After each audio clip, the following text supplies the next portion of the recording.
O dönemki huzursuzluk halinden dolayı Türkiye'den ayrılmaya karar verdik. Akademik uzmanlık alanım pazarlama ve marka iletişimi. Markalara özel ambalaj tasarımı ve tedariği işine girdik. Anneme de dedim, ben babamı rüyamda gördüm, bana onayı verdi. Elimizde silah yok, hain emelimiz, planımız yok. Kaçsaydım pişman olurdum. Sizin durduğunuz nokta çok şerefli ve çok izzetli. İngiltere, Nottingham'dan herkese merhaba. Bu hafta tutunanlarda Mehmet Ali Karademir Bey ile beraberiz. Kendisi pazarlama ve marka uzmanı. Merhaba. Merhaba, hoş geldiniz. Hoş bulduk, sağ olun. Yani marka uzmanlığı değişik bir şey. Bu ne iş yapar? En böyle avam tabiriyle bir işe çekici bir imaj yapmak. Daha çok duygusal vaadi bulunan, mesela bir zümreye dahiliyet gibi, üst düzey bir şeyi tüketiyormuş gibi, insanın farklı farklı içgüdüsel duygularına hitap ederek ortaya çekici, tercih edilir bir imaj çıkartmak. Bu işin eğitimini de aldınız. Tabii ki yüksek lisansım bu alanda. Mehmet Ali Karademir kimdir? Mardinli bir ailenin İzmir'de doğmuş bir çocuğuyum. İzmir'de 1984'te doğdum. İzmir Atatürk Lisesi'ni bitirdikten sonra Kocaeli Üniversitesi'nde İngiliz Dili ve Edebiyatı okudum. Zaten iş yaşamında büyüdüğüm için aile esnaf ailesi, turizmde işletmelerimiz vardı. Baba manavdı, İzmir'in Havra Sokağı'nda bilinen bir simaydı zaten. Hep iş yaşamında büyüdüğümüz için bir MBA ile işi hallederim diye İngiliz Dili ve Edebiyatı'nı tamamladım. Sonra Boğaziçi Üniversitesi'nde Uluslararası Ticaret Yönetimi yüksek lisansına başladım. Marka yönetimi ve pazarlama odağında. Davetle Petkim'de transit ticaret yapan Ticaret Müdürlüğü departmanında çalışmaya başladım. Onun akabinde Azerbaycanlı bir arkadaşımla ortak bir şirket kurduk. Petrokimya alanında birkaç sene ortak işimize devam ettikten sonra ortaklıktan ayrılmak zorunda kaldım. Özellikle darbeye müteakip. %100 kendime ait olan bir işletmeyle devam ettim daha sonra petrokimya işine. O dönemki huzursuzluk halinden dolayı açıkçası herhangi bir yasal anlamda Türkiye'de kalmamda bir sakınca olmamasına rağmen eşimle istişare ettik. Türkiye'den ayrılmaya karar verdik. İngiltere'ye önce turist olarak geldim. Sonra Ankara Anlaşması'yla vizeye başvurup 10 günde kabul alıp buraya geldik. Petrol işi iyi kazandıran bir işte.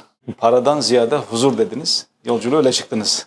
Para kazanıyordum, evet. O orada kaldı, kalsın. Ben tercih ettim. Hiç kimseyi suçlamıyorum bu konuda. Türkiye'den çıkma sebebim hapse girerim falan filan gibi bir şey değil. Ailemiz genellikle iktidar sahiplerinin destekçisi. Hem savunduklarını savunmaya devam edip hem de bizim açımızdan kaygılanıyorlardı. Sus, yapma, etme falan, böyle tuhaf tuhaf diyaloglar gerçekleşiyor. Ya eleştiriyoruz, bir şey yaptığımız yok. Elimizde silah yok, hain emelimiz, planımız yok. O kadar çok mahalle baskısı olunca demek ki hiç böyle bilinç düzeyimde böyle bir şeyi sorgulamamıştım ama bilinçaltımda demek ki sorgulamışım, acaba doğru mu yapıyorum diye. Babamı gördüm rüyamda. Biz doğuluyuz, Mardinli Arabız. Çocukluktan alışılmış Appa deriz babaya. Baba demezdik yani.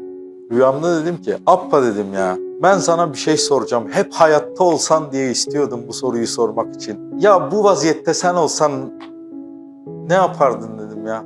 Böyle manalı manalı baktı suratıma, döndü. Sen benim dedi. Hangi zaman dedi adaletsizliğin yanımda olduğumu gördün dedi. Tebessüm etti. Evladına duyduğu şefkatle birlikte hadi yoluna der gibi baktı bana. Tamam dedim, ben devam ediyorum. Anneme de dedim, ben babamı rüyamda gördüm, bana onayı verdi. Ondan sonra darbe koptu dediğim gibi. Türkiye'de kendi kişiliğimi nazara alınca çok bana sürdürülebilir gelmedi orada kalmak. 2017'nin Nisan ayında İngiltere'de Nottingham'a yerleştik. O zamandan beri de buradayız. İlk geldiğimiz zamanlarda pizza delivery'si yapmaya başladık burada. Ailemi geçindirebiliyorum nasıl olsa, niye böyle daha yeni arayışlara girerim gibi bir konfora, bir alışkanlığa, atalete düşmemek için. Bak sen bu sektörün adamı değilsin, bu sektörün adamı değilsin diye hatırlatıcı olarak klasik müzik dinliyordum arabamda. Benim akademik uzmanlık alanım pazarlama ve marka iletişimi. O dönemde burada kurumsal bir şirkette iş geliştirme yöneticisi olarak işe başladım.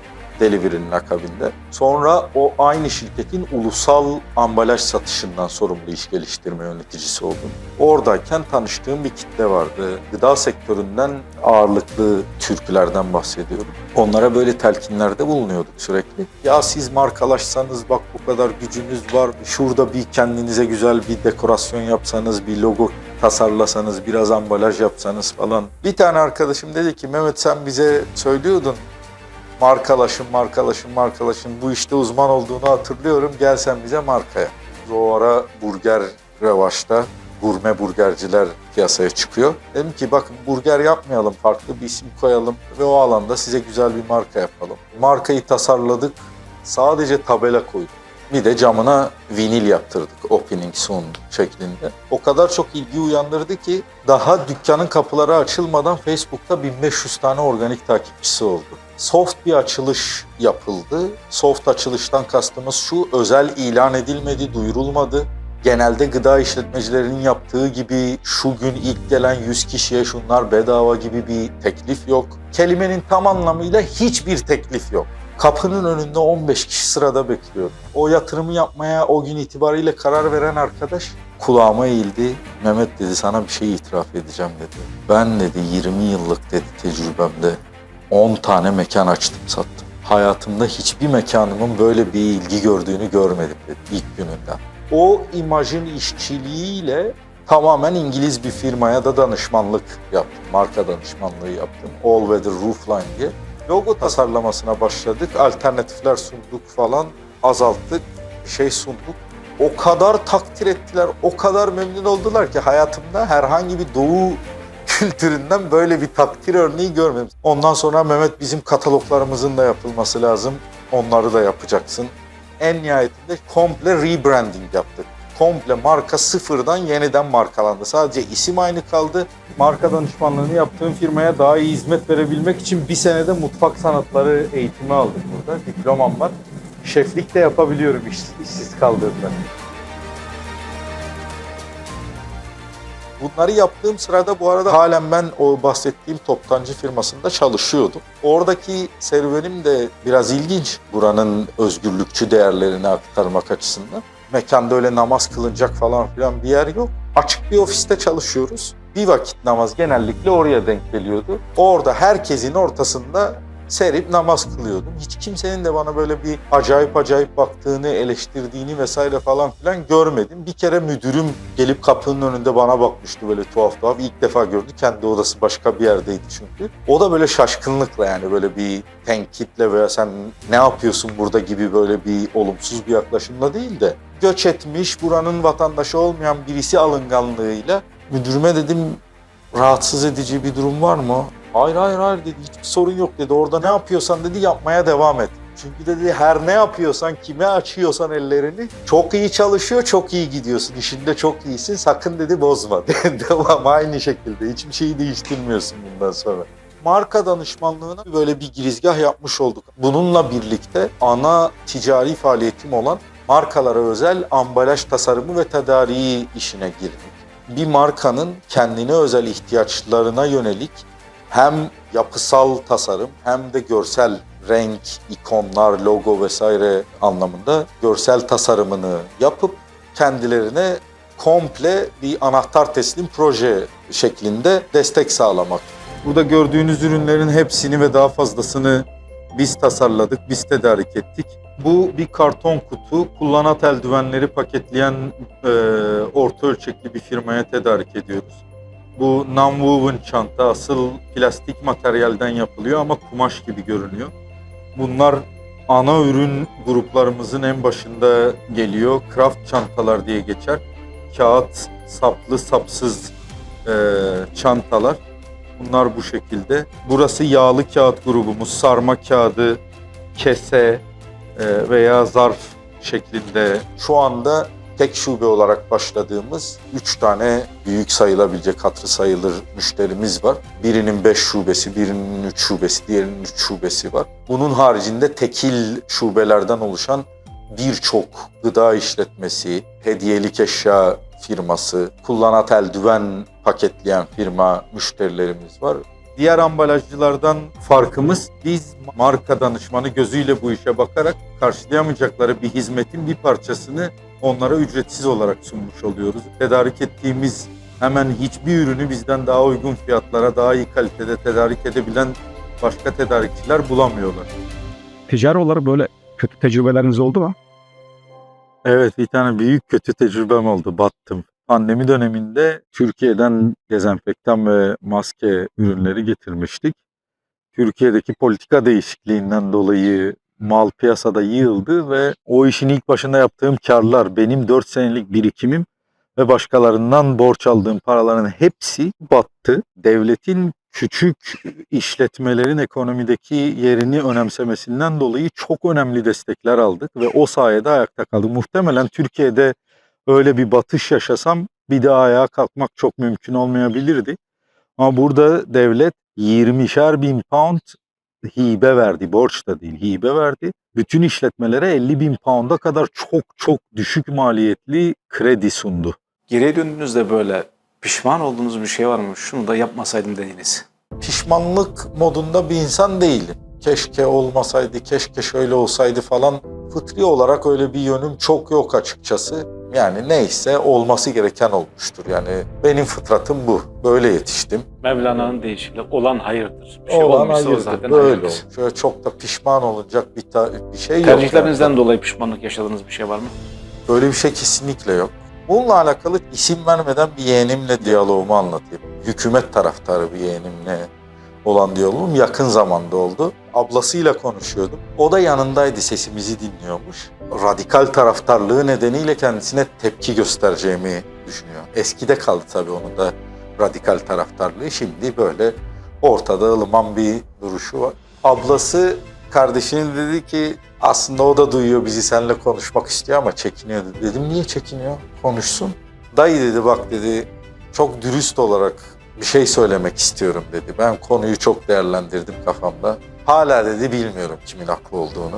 Ama dedi şunu çok net olarak görüyorum ki dedi sizin durduğunuz nokta çok şerefli ve çok izzetli. Öbür tarafta çok fazla menfaat var. Hükümet tarafı haklıdır, haksızdır anlamında söylemiyorum dedi. Ama dedi duranların hepsi şaklabanlık, bir aidiyetten doğan bir menfaatle duruyor. Sizin tarafta hiçbir menfaat yok, hep kayıp var dedi yani.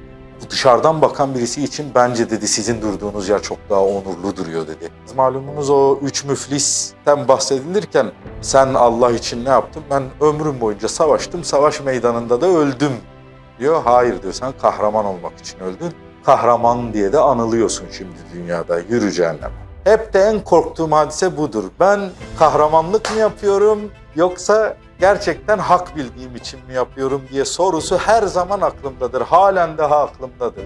İşte bu sebepten dolayı hani dedim, pişman mısınız? Değilim tabii ki. Kaçsaydım pişman olurdum. Uyuyamazdım, uyku uyuyamazdım. Fıtratım buna uygun değil benim. Ülkeye kırgınlık var mı? Kırgın değilim ama ülkem adına üzgünüm. Ben darbeden çok önce ayrılmaya karar vermiştim. Zaten pasaportlarımızı da çıkartmıştık. Onun tek bir sebebi vardı, şunu fark ettim. Gece gündüz durmadan politika konuşuyoruz. Herkes sabah akşam birisinin ürettiği gereksiz suni gündemleri konuşuyor. Bu anlamda ülke adına üzgünüm. Ben artık konuşmuyorum da takip de etmiyorum ve bu açıdan kendimi çok huzurlu hissediyorum. Umarım ülkemin insanları da bir gün bu kadar gereksiz şeyi konuşma zorunluluğundan, büyüsünden kurtulup sıyrılıp gerçek potansiyeline erişebilecek üretkenliğe kavuşur.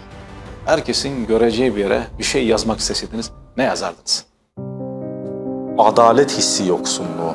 Bence şu an toplumların yozlaşması, çürümesiyle alakalı en önemli etken. En yakınını bile etkileyecek olsa adil karar verebilecek derecede adalete düşkün olmalıyız bence. O yüzden şu klişe lafı görmek isterim. Adalet mülkün temelidir. Ben eğer Türkiye'deki maddi imkanları terk etme cesaretini gösterip buraya gelmeseydim şerefli bir insan olmayı hep özleyecektim. O yüzden insan sahip olmaya cesaret edemediklerini özlemeye mahkum olur. Ben böyle düşünüyorum. Son olarak ne demek istersiniz? Allah'ın arzı geniş, cennet vatan tabiri var ya.